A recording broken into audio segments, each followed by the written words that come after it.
नमस्कार दोस्तों, स्वागत है आपका आपके अपने YouTube channel RBSC online classes में। आज हम जो शुरू करने जा रहे हैं आपका नया लेसन है, लेसन नंबर 15, पृथ्वी की संरचना।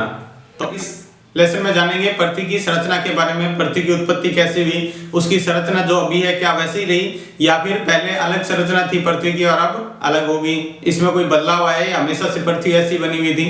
तो इसके बारे में अपन जानेंगे। तो देखते हैं सबसे पहले पृथ्वी की संरचना के कुछ बेसिक जानकारियां। तो देख लेते हैं, मान लो ये सूर्य है,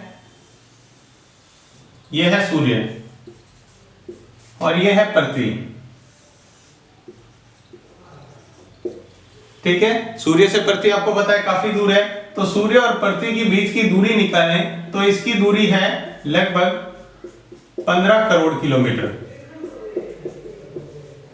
15 करोड़ किलोमीटर पृथ्वी और सूर्य के बीच की दूरी है, जिसको अपन एक नाम और कहते हैं खगोलीय मात्रक। खगोलीय मात्रक भी कहते हैं। खगोलीय मात्रक का मतलब होता है पृथ्वी और सूर्य के बीच की जो दूरी है उसको खगोलीय मात्रक कहते हैं। तो सूर्य अपने पृथ्वी से कितने दूर? 15 करोड़ किलोमीटर दूरी पर है। तो ये एक बात होगी। आगे देखते हैं, पृथ्वी की धुरी पर चक्कर लगाने से दिन और रात होते हैं। पृथ्वी अपनी धुरी पर चक्कर लगाती है जिससे क्या होते हैं? दिन और रात होते हैं। तो देखते हैं कैसे। जैसे मान लो ये पृथ्वी है, ठीक है, पृथ्वी अपनी धुरी पर चक्कर लगाती है इस तरह से अपनी धुरी पर, ये देखो अपनी जगह पर घूमती रहती है, ये होता है धुरी पर घूमना। तो पृथ्वी अपनी धुरी पर घूमती रहती है, तो इसके घूमने से मान लो इधर सूर्य है, अभी यहाँ पर सूर्य है, तो इस वाले हिस्से पर क्या होगा? इधर प्रकाश पड़ेगा तो इधर तो दिन हो जाएगा, इधर वाले हिस्से में क्या रहेगा? रात रहेगा। और ये जैसे जैसे घूमेगी तो जब ये हिस्सा इधर आ जाएगा तो इधर दिन हो जाएगा और इधर क्या हो जाएगी? रात हो जाएगी। तो पृथ्वी आपको पता है लगातार अपने ऐसे अक्ष पर भी घूमती रहती है और सूर्य के चारों तरफ भी घूमती रहती है। तो जो अक्ष पर घूमती है, ये घूमने के कारण क्या होते हैं? इसके अंदर दिन और रात होते हैं। उसके बाद है पृथ्वी सूर्य के चक्कर लगाने से वर्ष होता है। जैसे मान लो ये सूर्य है तो पृथ्वी इसके बार बार ऐसे चक्कर लगाएगी, इसके बार बार ऐसे चक्कर लगाते हुए ये तो ये एक चक्कर लगाती है तो एक वर्ष जिसे कहते हैं। तो अगर मान लो कोई भी ग्रह इसके पृथ्वी के चारों ओर चक्कर लगाता है, जैसे पृथ्वी लगाती है, बुध भी लगाता है, मंगल भी लगाता है, बृहस्पति भी, ये सारे, तो जितने में एक चक्कर पूरा करता है वो कहलाता है एक वर्ष। तो अपनी पृथ्वी जो पूरा करती है इस एक वर्ष का, वो होते हैं 365 दिन में। अपनी पृथ्वी के कितने दिन है? 365 दिन। पृथ्वी अपना एक चक्कर सूर्य के बाहर से पूरा करती है। जैसे ये पृथ्वी इसको बाहर से ऐसे घूमते घूमते वापस इसके यहाँ पर आएगी इसी जगह पर, तो एक चक्कर पूरा हो जाएगा जिसमें 365 दिन लगभग लगते हैं। वैसे 365 दिन और 6 घंटे होते हैं ऊपर, ठीक है। तो दूसरी बात होगी, अगली बात देखो, पृथ्वी अपनी अक्ष पर,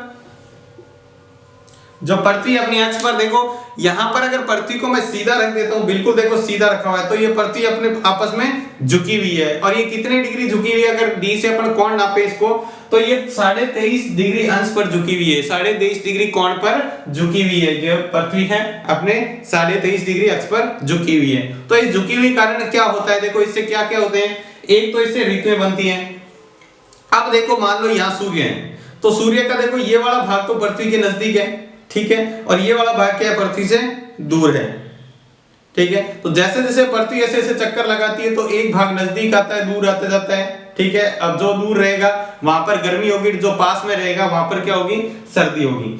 तो बात करें, जैसे मान लो पृथ्वी ऐसे है, ठीक है, ये सूर्य और ये पृथ्वी अपने अक्ष पर झुकी हुई है, ठीक है। तो ये वाला भाग है, यहाँ पर किरणें बिल्कुल सीधी पड़ रही है सूर्य की, तो यहाँ क्या होगी? गर्मी होगी। और यहाँ वाले बाकी इलाके क्या रहेंगे? ठंडे रहेंगे। तो इधर वाले इलाके में क्या रहेगी? सर्दी रहेगी। तो जब पूरे यहाँ पर ये जो बीच में लाइन देखो, आपको एक लाइन बता देते हैं, ये लाइन में बीच में ये होती है भूमध्य रेखा। एक और पॉइंट है यहाँ पर, जिससे सूर्य उत्तरायण और दक्षिणायन होता है। सूर्य उत्तरायण और दक्षिणायन कैसे होता है? जैसे मान लो अभी जहां पर सीधी किरणें पड़ती है, देखो मान लो यहाँ पर सूर्य है, तो सूर्य की किरणें कैसे जा रही है? यहाँ पर सीधी कट रही है, ठीक है। इस भाग में सीधी किरणें पड़ रही है, तो अभी उत्तर, ये ऊपर वाला भाग उत्तर होता है, ये दक्षिण। तो अभी उत्तरायण है, दक्षिणायन है, सॉरी, दक्षिण की दिशा में सीधी किरणें पड़ रही है तो उत्तर दक्षिणायन है। तो यहाँ पर सर्दी गर्मी होगी और यहाँ पर क्या होगी? इधर वाले इलाके में सर्दी होगी, क्योंकि सीधी किरणें पड़ती है, वहां पर तो होती है गर्मी और यहाँ पर क्या होती है? ये वाले इलाके ठंडे रहेंगे। जैसे जैसे ये पृथ्वी भी अपने अक्ष पर घूमेगी, ठीक है, और साथ में सूर्य भी क्या करेगा? ये इधर से चक्कर लगाते लगाते जब इधर आ जाएगा, तो इधर आएगा तो देखो सूर्य कहां पड़ रहा है। अब देखो सूर्य तो वही है लेकिन पृथ्वी उधर की तरफ झुकी है। तो अब सीधी किरणें कहां पर पड़ रही है, इस वाले इलाके में सीधी किरणें पड़ रही है। तो देखो यहां पर इलाके में सीधी किरणें पड़ेगी तो अभी उत्तरायण हो गया सूर्य, यानी ये जो भूमध्य रेखा, ये आपको काली पट्टी दिख रही है, ये क्या है, भूमध्य रेखा, ठीक है। इससे नीचे है वो कौन सा हो गया, दक्षिणायन, इससे ऊपर उत्तरायण। तो अभी उत्तर की दिशा में सीधी किरणें पड़ रही है तो इस वाले इलाके में क्या होगी, गर्मी होगी, और इस वाले में क्या होगी, सर्दी होगी। तो जिधर सीधी किरणें पड़ती है उधर उत्तरायण और दक्षिणायन होता है। इसके बाद अगला पॉइंट है, वैसे तो बात कर चुके हैं फिर भी देख ले, पृथ्वी पर ऋतुएं होती है, यानी इसी के कारण पृथ्वी पर क्या होती है, इसी के कारण ही पृथ्वी पर ऋतुएं भी होती है और पृथ्वी उत्तरायण और सूर्य उत्तरायण और दक्षिणायन होता है। यानी ऋतुएं अपन बात करते हैं सर्दी, गर्मी, बरसात वगैरह जो होती है वो इसी के कारण होती है। जब सूर्य की किरणें सीधे पड़ती है वहां पर होती है गर्मी, और जब तिरछी पड़ती है जितनी ज्यादा वहां पर होती है सर्दी। तो अपने ध्रुवों पर देखते हैं, उत्तरी ध्रुव और दक्षिणी ध्रुव। पृथ्वी के 2 ध्रुव होते हैं, जैसे ये है ऊपर वाला उत्तरी ध्रुव और ये दक्षिणी ध्रुव। यहाँ पर हमेशा और हमेशा ही क्या होती है, हमेशा तिरछी किरणें पड़ती है तो यहाँ पर बहुत अधिक सर्दी रहती है और हमेशा ही बर्फ जमी हुई रहती है। अपने देखते हैं ध्रुवों पर बर्फ जमी हुई इसी कारण रहती है। तो ये ऋतुओं का कारण भी ये है। तो आप इसको लिख सकते हैं, स्क्रीनशॉट ले सकते हैं। इसके बाद देखते हैं अपन पृथ्वी की उत्पत्ति और विकास कैसे हुआ उसके बारे में। देखो काफी रोचक बातें हैं और शुरू से ही बहुत प्राचीन काल से ही मनुष्य ये जानना चाहता है कि ये बनी पृथ्वी कैसे, ठीक है, और इसकी उत्पत्ति कैसे हुई, ये कितनी पुरानी है, ये कैसे बना, क्या जीव जंतु पहले ही थे यहाँ पर या बाद में है। तो ये बहुत ही एक रोचक तथ्य बना हुआ है जिसका अपन मतलब एक तरफ 100% श्योर नहीं कह सकते कि पृथ्वी की उत्पत्ति ऐसे हुई है। अलग अलग वैज्ञानिकों ने और अलग अलग जो विज्ञान की शाखाएं अलग अलग प्रमाण जताए हैं और अलग अलग दावा किया कि पृथ्वी की उत्पत्ति ऐसे हुई है, ऐसे हुई है। तो बहुत सारे उसके तथ्य अपने सामने आए हैं। तो अभी जो वर्तमान समय में सबसे ज्यादा जिसको मान्यता मिली है, देखो ये भी 100% सही नहीं है, कह सकते हैं कि ये 100% सही है, सिर्फ इसको मान्यता मिली हुई है, सबसे ज्यादा अपन इसको सटीक मानते हैं, वो है ज्वारीय परिकल्पना।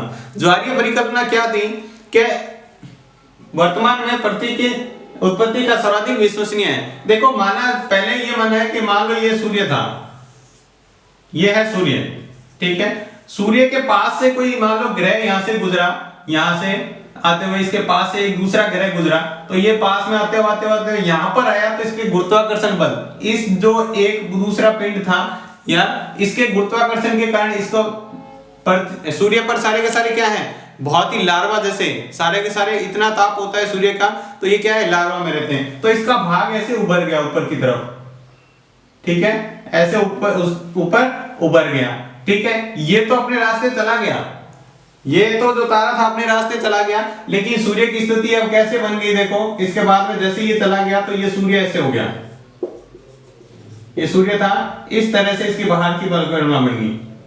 देखो ये जो था इस तरह से आगे बढ़ता गया, ठीक है। तो इससे देखो अलग अलग ग्रहों का निर्माण हुआ, इससे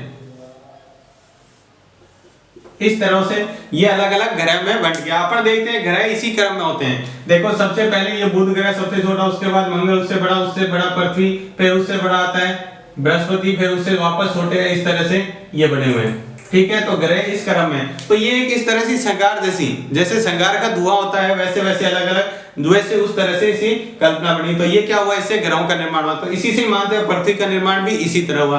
ये थी ज्वारीय परिकल्पना। यानी क्या है ज्वारीय परिकल्पना, मतलब सूर्य के पास से कोई तारा बहुत बड़ा, कोई पिंड इसके पास से गुजरा तो उसका कुछ भार उभरकर बाहर आ गया, जो बाद में क्या हुआ, टूटकर अलग हो गया, जिससे ग्रहों का निर्माण हुआ। ये है ज्वारीय परिकल्पना। इसके बाद देखते हैं पृथ्वी की उत्पत्ति कब हुई। यह माना जाता है कि पृथ्वी की उत्पत्ति लगभग 4.5 अरब वर्ष पहले हुई, लगभग पुराने तथ्यों के हिसाब से और वैज्ञानिकों के जो अलग अलग प्रयोग किए उसके हिसाब से यह माना जाता है कि पृथ्वी की उत्पत्ति लगभग 4.5 अरब वर्ष पहले हुई। तब यह अत्यधिक गर्म और बहुत तेज गति से घूमती थी। तब पृथ्वी बहुत ज्यादा गर्म थी, यानी सूर्य से अलग हुई तो सूर्य का भाग आप समझते हो, सूर्य कितना गर्म है, तो वैसी पृथ्वी थी, ठीक है। तब ये बहुत तेज गति से अपनी घूर्णन करती थी अपने अक्ष पर, और साथ में क्या हुआ, और ये बहुत ही गर्म भी थी और तेज गति से घूर्णन करती थी। फिर करोड़ों वर्ष लगे इसको ठंडा होने में और इसकी गति नियंत्रित होने में। अब जो गति है आप देखते हैं उसको करोड़ों अरबों वर्ष लगे हैं इसको इस गति में लाने के लिए, और ये ठंडी होगी। जैसे घूमती हुई वस्तु कोई ठंडी होती है तो अपन देखते हैं भारी वस्तुएं क्या हो जाती है, तल में जमा हो जाती है। जैसे पानी के अंदर भी बात करें, भारी वस्तुएं नीचे जाएगी, फिर उससे हल्की ऊपर, उससे हल्की ऊपर, उससे हल्की ऊपर।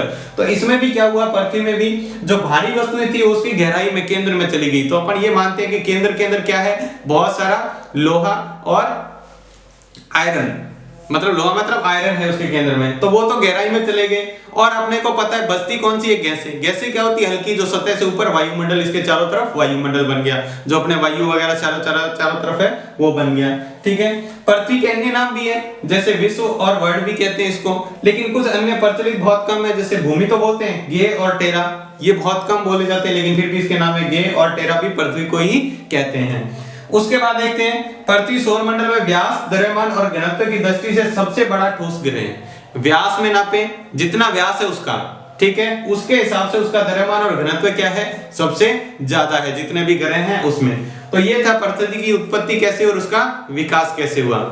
आप इसको लिख सकते हो या स्क्रीनशॉट ले सकते हो। तो अब बात करते हैं पृथ्वी की संरचना की। तो पृथ्वी की संरचना कैसी है, इसकी जिज्ञासा बहुत प्राचीन काल से ही चल रही है लोगों की। तो देखो इसकी संरचना है कैसे, अंदर से अपन जानना चाहे तो काफी मुश्किल है, पता नहीं लगा सकते, क्योंकि पृथ्वी अंदर से बहुत गर्म है और अपन अंदर जाकर इसका पता नहीं लगा सकते। तो इसका पता लगाने के लिए अलग अलग तरह की ज्वालामुखी वगैरह जो भूकंप और आते हैं, इनकी तरंगों से अपन, ज्वालामुखी से जो लार्वा बाहर निकलता है, लावा निकलता है, और भूकंप से जो तरंगे आती है उनसे अपन पता लगाते हैं कि पृथ्वी के अंदर की संरचना किस तरह की है। ठीक है, तो ये है पृथ्वी की संरचना के अंदर बारे में जानकारी पता लगाने का तरीका। इसके बाद देखते हैं चंद्रमा की उत्पत्ति कैसे हुई। तो आपने पहले पढ़ा था पृथ्वी की जैसे उत्पत्ति हुई, कहीं ना कहीं उसी तरीके से लगभग चंद्रमा की उत्पत्ति हुई।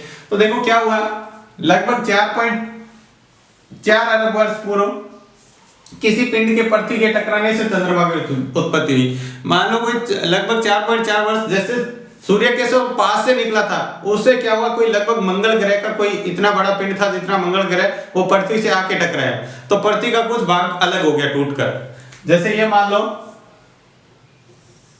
ये पृथ्वी है, ठीक है, दूसरा पिंड आया और आके इसे टकराया, तो ये कुछ भाग उसका टूटकर अलग हो गया, जो क्या बना, चंद्रमा, पृथ्वी का चंद्रमा। ये अलग होने से पृथ्वी के इसके चारों तरफ चक्कर लगाने लग गया।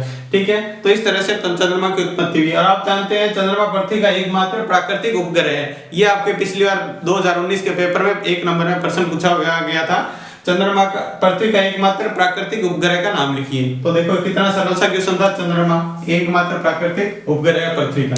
उसके बाद देखो पृथ्वी की संरचना परतों के रूप में। अब पृथ्वी की संरचना कैसे है, अपन अंदर से जानना चाहे तो एक जैसी नहीं है, अलग अलग परतें आती है। जैसे प्याज के ऊपर अपन देखते हैं एक के ऊपर दूसरी परत, दूसरी के ऊपर, जैसे ही पृथ्वी की अलग अलग परतें बनी हुई है पूरे अंदर तक। पृथ्वी का केंद्र सतह से लगभग 3900 किलोमीटर अंदर है। पृथ्वी का केंद्र कहाँ है, जैसे मान लो ये पृथ्वी है, ठीक है, इसके केंद्र तक अपन जाना चाहें, यहाँ केंद्र तक, तो ये जो दूरी अपने को जाना पड़ता है ये लगभग 3900 किलोमीटर तक है। इसको अंदर जाने के लिए पृथ्वी के अंदर तक 3900 किलोमीटर अपन अंदर जाएंगे, तो अनुमान है ये, बाकी जाके तो किसी ने पता नहीं लगाया क्योंकि जा तो सकते नहीं अंदर, लेकिन ये अनुमान है कि इतना केंद्र हो सकता है। पृथ्वी की मुख्य प्रकार से 3 परतों से बनी है। पृथ्वी को मुख्य रूप से 3 अलग अलग परतों में बांटा गया है, ठीक है, यांत्रिक और रासायनिक के आधार पर। अब देखो कौन कौन सी है, भूपर्वती सबसे ऊपर होती है जो भूपर्वती, उसके बाद मेंटल दूसरे नंबर आती है मेंटल, और तीसरे नंबर आती है क्रोड।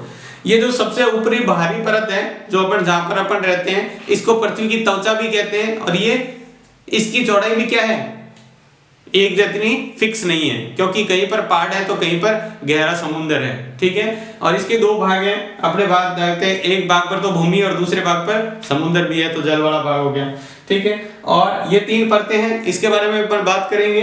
पहले ये देख लेते हैं पृथ्वी की संरचना, आंतरिक संरचना का चित्र। सबसे पहले आता है भूपटल, यानी जहां पर अपन रहते हैं, ये सबसे ऊपरी परत होगी। उसके बाद उसका आवरण आता है, यानी पृथ्वी जिससे ढकी हुई है। उसके बाद बाहरी तत्व है, बाहरी तत्व मतलब जो पिघली हुई चट्टानें हैं वो, और उसके बाद आता है अंदरूनी तत्व है। अंदरूनी तत्व मतलब ये मानते हैं कि जो क्रोड है उसके दो भाग होते हैं, एक तो बाहरी वाला भाग, एक अंदर वाला भाग। अंदर वाला भाग होता है वो क्या है, ठोस मानते हैं और वो शुद्ध लोहे का बना हुआ है। और इसके बाहर है ये वाला जो किसका मानते हैं, जो लोहा और निकल दोनों से मिलकर बना हुआ है। तो अब देख लेते हैं इसकी एक परत के बारे में। इसके बाद देखते हैं पृथ्वी की जो परतें हैं उनके बारे में। तो सबसे पहली जो बाहरी परत है उसको कहते हैं भूपर्पट्टी। आपको पता है जैसे भूपर्पट्टी की क्या है, चौड़ाई सब जगह समान नहीं है, कहीं पर पहाड़ है तो कहीं पर समुद्र की गहराई है तो कहीं पर घाटियां हैं, जिसकी वजह से वो क्या है, ऊंची नीची इसकी मोटाई है, तो मोटाई एक समान नहीं है। तो पृथ्वी की ये सबसे ऊपरी और ठोस परत है। ठोस तो है, आपको पता है जो पृथ्वी ऊपर से ठोस है, इसकी मोटाई असमान है, मोटाई असमान है इसकी, ठीक है। इसके भूतल को दो भागों में बांटा गया, एक है स्थलमंडल और दूसरा है जलमंडल। स्थलमंडल जैसे आपको पता है पृथ्वी पर कुल भाग का 70% क्या है, जल वाला भाग है और 30% पर क्या है, भूमि है या सतह है, ठीक है। तो जो जल वाला भाग है उसको जलमंडल और स्थलमंडल, अपन जहां जीव जंतु वगैरह भूमि पर रहते हैं, ठीक है, जहां पर सभी जीव जंतु और वो क्या है, भूमि, वो 30% भाग है। इस 30% भाग के अंदर ही आपको पता है सभी चीजें पाई जाती है, जैसे पहाड़ भी इसके अंदर आ गए, ठीक है, मैदान भी इसके अंदर आ गया, रेगिस्तान भी इसके अंदर आ गया। तो सारी की सारी चीजें इस 30% भाग में ही पाई जाती है भूमि पर। इसके बाद देखें जहां पर जल, थल और वायुमंडल का वह भाग जहां जीवन पाया जाता है उसे क्या कहते हैं, जैवमंडल कहते हैं। यानी जहां पर जल भी पाया जाता है, थल यानी भूमि की सतह और वायु, ये तीनों जहां पर उचित मात्रा में पाए जाते हैं और जहां पर यानी ताकि जीवन संभव हो तो उसको कहते हैं जैवमंडल, ठीक है। तो ये था इसके बारे में। और इसमें सबसे ज्यादा क्या होता है, मृदा यानी मिट्टी सबसे ज्यादा होती है इसमें भूपर्पट्टी की परत में। इसको पृथ्वी की त्वचा भी आपको पता कहते हैं, ठीक है।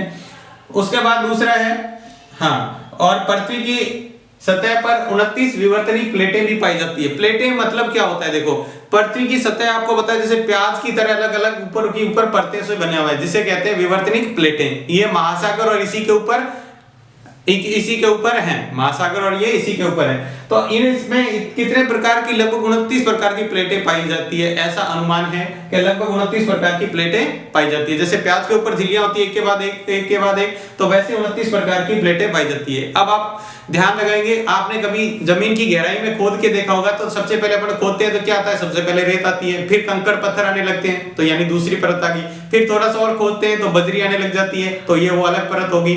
फिर और खोदते हैं तो अपने क्या होते हैं, पत्थर से आने लग जाते हैं, तो मतलब वो अलग अलग वो विवर्तनिक प्लेटें ही हैं। ये प्लेटें आपस में खिसकती भी रहती हैं। इनके खिसकने की गति क्या है, जितना अपना नाखून बढ़ता है, नाखून जितना एक दिन में बढ़ता है उतनी एक दिन में ये खिसकती है। तो नाखून की गति के बराबर ये आपस में खिसकती रहती है।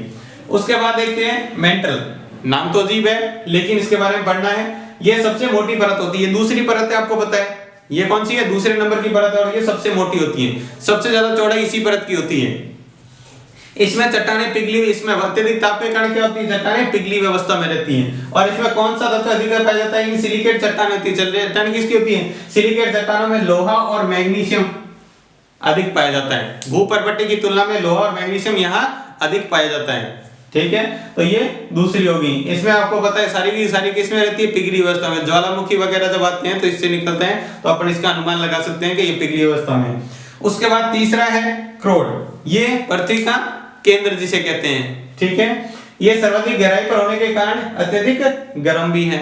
जैसे मान लो पृथ्वी, आपको पहले बताया पृथ्वी बनी थी तब धीरे धीरे क्या हुआ, वो ठंडी हुई। तो ठंडी हुई तो बाहर की उष्मा तो वो ठंडी होगी, लेकिन अंदर की उष्मा अंदर ही जमा होगी, जिसके कारण अत्यधिक उष्मा के कारण वो अंदर से क्या है, बहुत ज्यादा गर्म है, ठीक है। इसका तापमान लगभग 7000 डिग्री सेल्सियस या सेंटीग्रेड माना गया है। ये 7000 का मतलब सूर्य का बाहरी ताप है उससे भी ज्यादा, सूर्य का जो बाहर का ताप है उससे भी ज्यादा इसका ताप है पृथ्वी के अंदर क्रोड का, यानी बहुत अधिक ताप है।